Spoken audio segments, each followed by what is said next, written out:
Ciao, ti do il benvenuto in questo nuovo video a cura di mattoscacco.com. Oggi ti faccio vedere come distruggere in 10 mosse la Ruy Lopez col nero. È una variante che prende il via dopo questa serie di mosse, che sono quelle di routine che danno il via a questo tipo di apertura. Quali sono gli obiettivi che stanno dietro a questo semplice spostamento di pezzi? Chiaramente il bianco attacca i 5, il nero difende i 5 e lo sviluppo di questo alfiere mira ad eliminare il difensore che una volta che non ci sarà più questo pedone rimane debole, quindi può essere catturato e si può andare subito in vantaggio di un pedone centrale della scacchiera.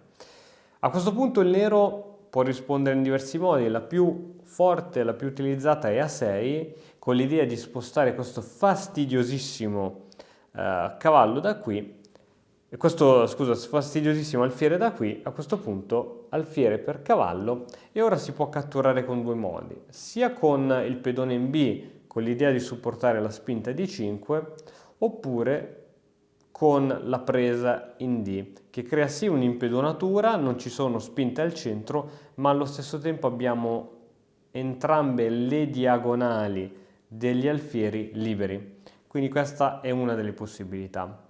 L'idea del nero qual è? È che alla prossima mossa di andare a giocare G4, ha sviluppato l'alfiere campochiaro, inchioda il cavallo perché dietro c'è la donna e ha questi due bellissimi alfieri che si possono muovere lungo tutta la scacchiera.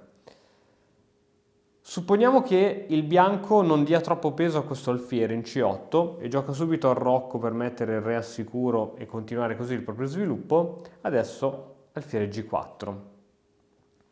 H3 per togliere questo alfiere è una mossa che ci sta, una mossa che il bianco può giocare.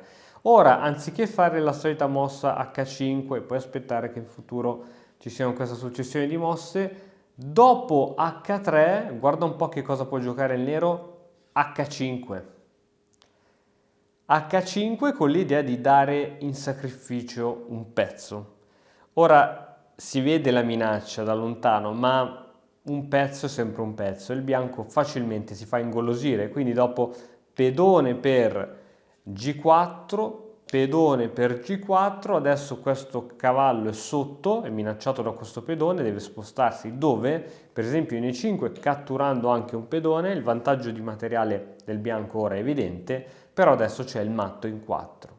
Donna H4, si è creata una batteria fortissima di donna e torre che possono andare a scacco matto sia in H2 che in H1. Qui il bianco deve prendere provvedimenti. L'unica mossa, l'unica via di uscita possibile per esempio è F4, con l'idea di creare una via di fuga al re che può scappare al centro della scacchiera. Ora chiaramente le mosse di prima come donna H2 e donna H1 non sono più efficaci, appunto perché il re ha questa via di fuga. Ecco perché bisogna giocare l'importantissima spinta G3 che tappa ogni tipo di possibilità di fuga del re, e ora dopo una qualsiasi mossa, che non so, del bianco come donna F3, a questo punto sì che c'è il matto sia in H2 che in H1. Bene, questa lezione è un estratto dal nostro corso Aperture Revolution che trovi all'interno della nostra Academy. Se ti è piaciuto metti like, commenta il video e iscriviti al canale. Noi ci vediamo nel prossimo video. Ciao! E ora per continuare che cosa posso fare? Beh, innanzitutto ti consiglio di iscriverti al nostro canale in modo tale da non perderti le nuove video lezioni. E poi puoi vedere il video che è stato più cliccato in questa settimana. Ci vediamo, ciao!